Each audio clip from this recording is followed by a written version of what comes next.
Soksarjan maayong buntag. Sumala pa sa uban nga ang matang usa sa labing mahinungdanong bahin sa lawas. Sa pamahayag pa sa uban nga lisod kaayo ang kinabuhi sa usa ka tawo kung walay makitaan. Gali mahinungdanon sa tanan ang mata gumikan mao'y gamiton sa tanang mga kalihukan. Sumala pa sa mga eksperto nga ang sakit sa mata susama sa katarak ang dili lamang giantos sa maidaran apan lakip na sa mga batanon. Sumala pa nga ang kasagaran maapektuhan sa maong sakit kadto mga idaran apan gumikan sa dili maayong lifestyle maapektuhan gilayon sa maong sakit. Ang laing sakit sa mata nga giantos sa mga idaran mao ang macular degeneration, glaucoma o guban pa.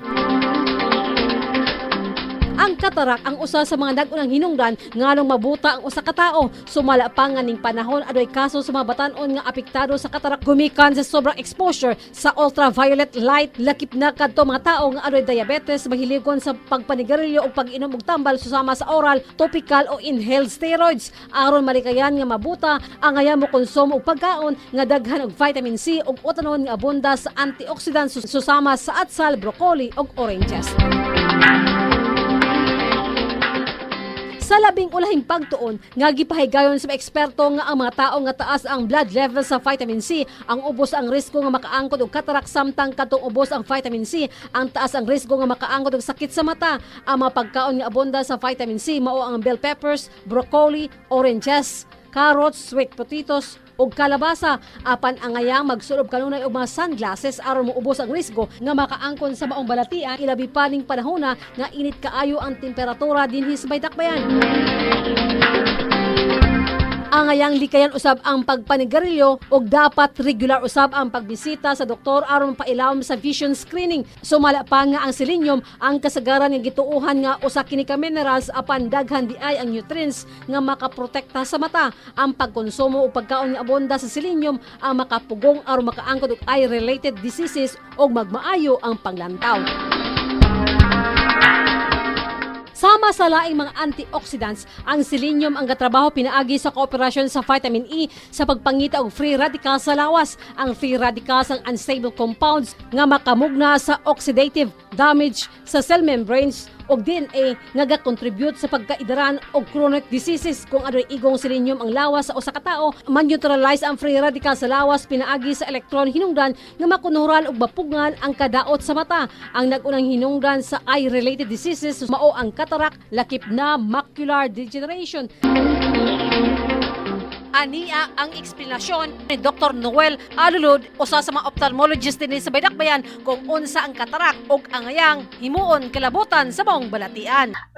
Di ba, bumitaw di ba na kanyang usay ka na measles during pregnancy, mag-produce na siya og cataract. May mga certain infections sa womb, no, na pwede mag-lead to cataract.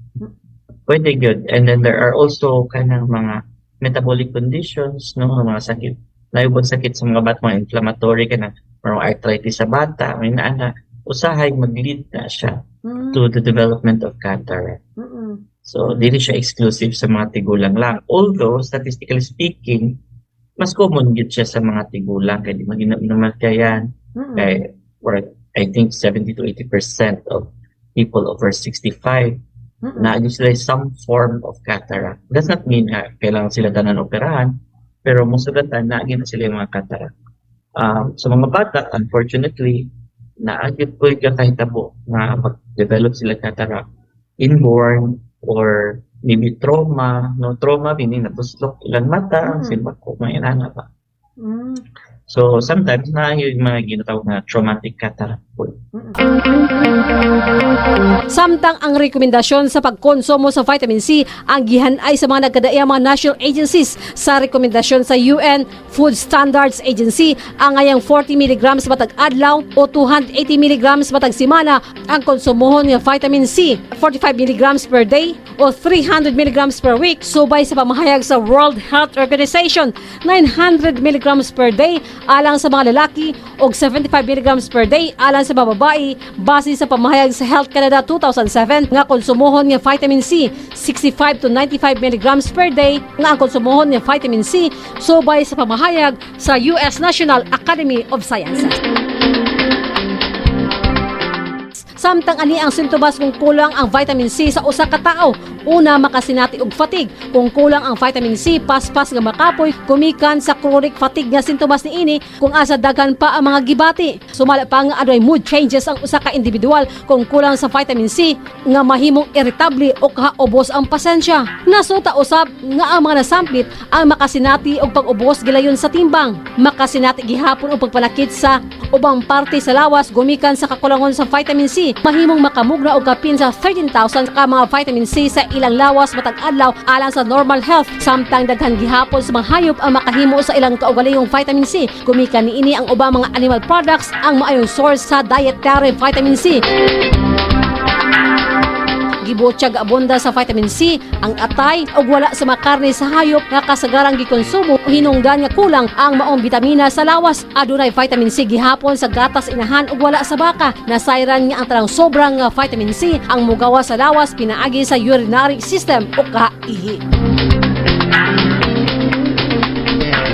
Base sa pagtuon nga gihimo sa mga eksperto nga sa matag 100 grams sa atay sa gamay nga baka mukabat sa 36 mg ang vitamin C, sa atay sa idaran nga baka 31 mg, sa oyster mukabat sa 30 mg ang vitamin C, samtang sa atay sa baboy mukabat sa 23 mg ang vitamin C sa matag 100 grams. Nasuta usab nga sa utok sa karnero nga gipakuluan mukabat sa 17 mg matag 100 grams ang vitamin C. Nga sayran usab nga sa fried liver sa manok sa matag 100 grams 13% tiini ang vitamin C.